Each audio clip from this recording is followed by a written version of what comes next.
Hey, what's going on? It's Bio here.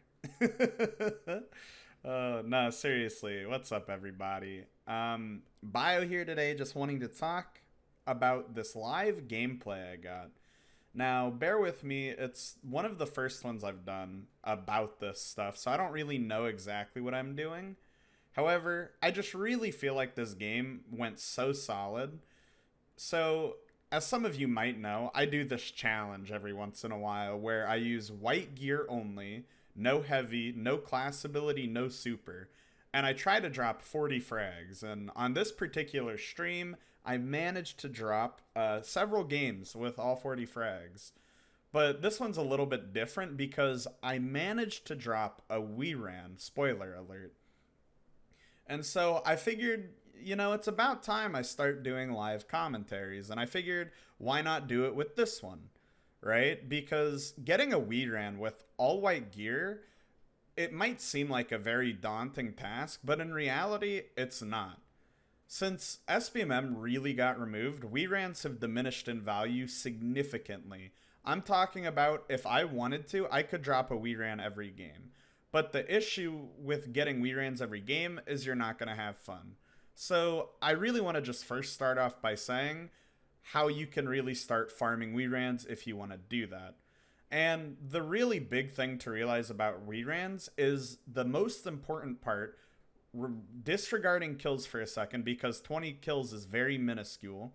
You want to start learning to play your life. That means not taking risky engagements. That means playing your angles properly, playing with your team, all of that jazz, right? And so once you learn to do this, you can start attempting Wii rans. And you'll see in this video for the very first like half of this game, I'm just playing very slowly, very methodically. I'm making sure that I'm clearing my angles. I'm not taking risky peeks, except this one right here. This one was really stupid. But you just gotta play slow and you have to play your life. I really do feel like Wii rans are blown out of proportion when they're such a casual thing to do now, right? Like right here, I'm peeking with my team and it nets me a defeat, right? Same thing here. You can just keep playing the angles and finding people, right? So as you can tell, I'm playing around this mid portion of the map, which with Kvastov isn't the most optimal. It has not really heavy range drop off, but it has heavy accuracy drop off. Right there, like this is a very risky fight. I shouldn't have really taken that, but I did anyways. And initially, when I play these games, I don't have the intention of going for a Wii ran, right? I think, again, when you just solely go for Wii rans, it diminishes the fun in this game. And that's okay. Some people like to go for Wii rans, but me personally, I like challenging myself. I like putting on wacky weapons and having a great time with it, right? So right here, again, just playing around this middle area because it gives me access to most of the map, excluding like A to B flag on that little side lane, if you want to call it that. So I really play around C flag because I know it's within Kvastov range. If you also noticed, I have on Stubborn Oak, which again for this map isn't the greatest pick, but it works. And again, I'm using all white gear, so I can't use Ophidians. It makes actually using shotguns more challenging, at least if they don't have quick draw, snapshot, etc., right? So that means you have to be that much better at predicting at what your enemy is going to do so you can counter that, right? And that's what makes shotgunning way more difficult and way more rewarding if, again, you don't use Ophidians or quick draw with a shotgun, right? Because when you do that, it literally negates all of good positioning and all of bad positioning. When you have quick draw, it's like if you're out of position, you can still net 2 or 3 kills, no problem.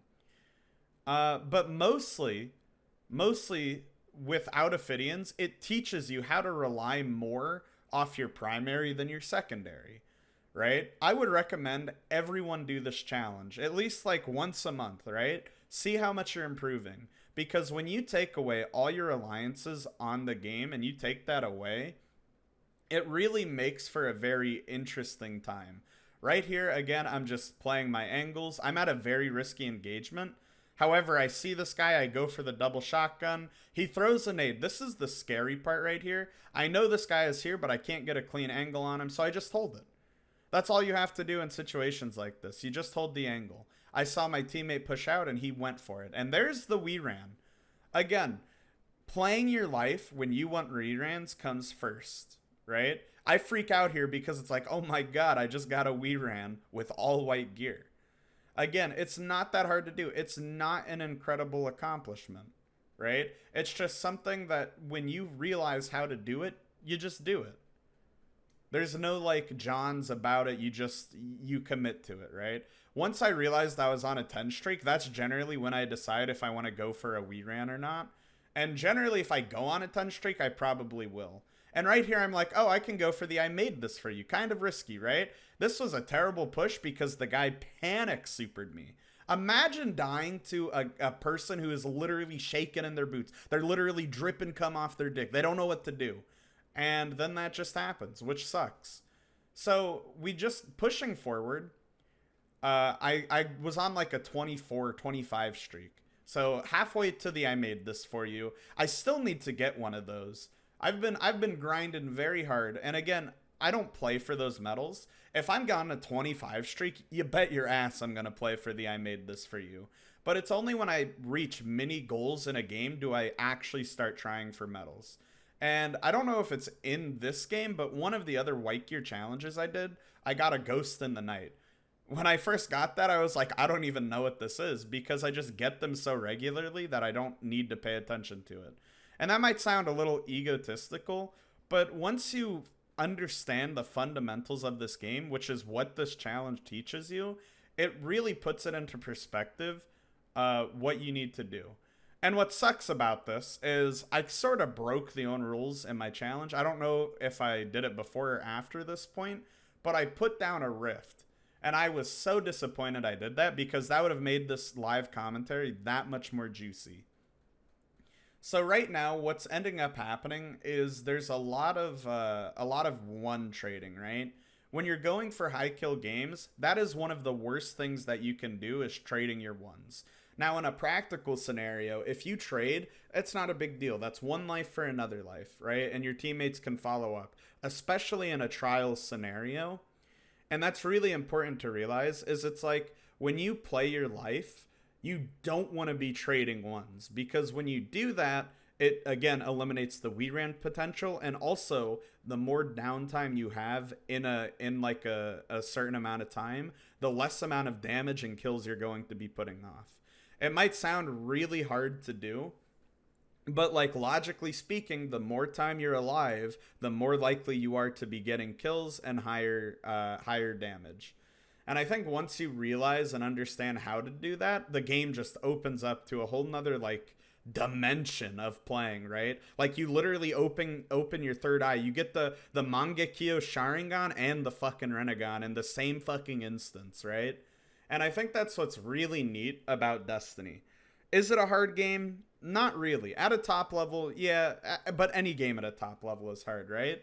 But when you're just casually playing quick play and all that, and you can start understanding the flow of the game, it just changes your entire perspective on it, right? You start trying new things. You start playing differently, right? Right here, this is such a risky peak because it was a snipe lane. I have a fucking Kvostov. I'm not going to be able to do anything with that. And again, it's very important that you don't take peaks like that. You don't take risky plays like that. Right here, I'm just pushing forward, trying to figure out where the enemies are. I know where they are. I get a really nice shotgun. Again, I knew he was going to run away. I pull out the stubborn oak beforehand because I know I definitely wouldn't have been able to kill him otherwise. Right here, I'm just playing my angles. This is just textbook play, right? We go ahead and we challenge this A. I realize I'm out of position and I die. And that's something else that's really important when you go into a match and you're trying to play your life and all that. You have to realize your position, your team position, your enemy position, where you are on the map, where you can and cannot push, things like that. A good player will be like, oh yeah, I'm just out of position, right? It's easy to tell when you're out of position. But a great player will know why he's out of position, where he's out of position, where he should be, and where he shouldn't be, right? Once you start asking yourself these basic questions mid-fight, it becomes a lot easier to actually play. Right there, if I kept my shotgun out, I would have been able to get the guy who jumped over, and I would have been able to hide. Like that's some of the logic that you use when you try to get better. And not everyone has the amount of time to get better at a game, right? But that's the thing about improving. Everyone improves at their own pace. Just because you're not good within a week doesn't mean you're not going to be good. You just have to put in the time and dedication to do it, right? Even if it's only an hour a week of absolute solid out of your mind play, it's really good that you practice that stuff. So right here, we're coming up to the end of the game. That guy just kind of appeared out of nowhere. Literally David Blaine my ass. They ended up winning, but that's not a huge problem. So I just want to thank you all so much for tuning in. You can check out my Twitch at twitch.tv/xbiotv. Seriously, thank you all for watching. I'm going to be doing more of these, so please comment, like, subscribe. I'd really appreciate it. Till next time, though, peace!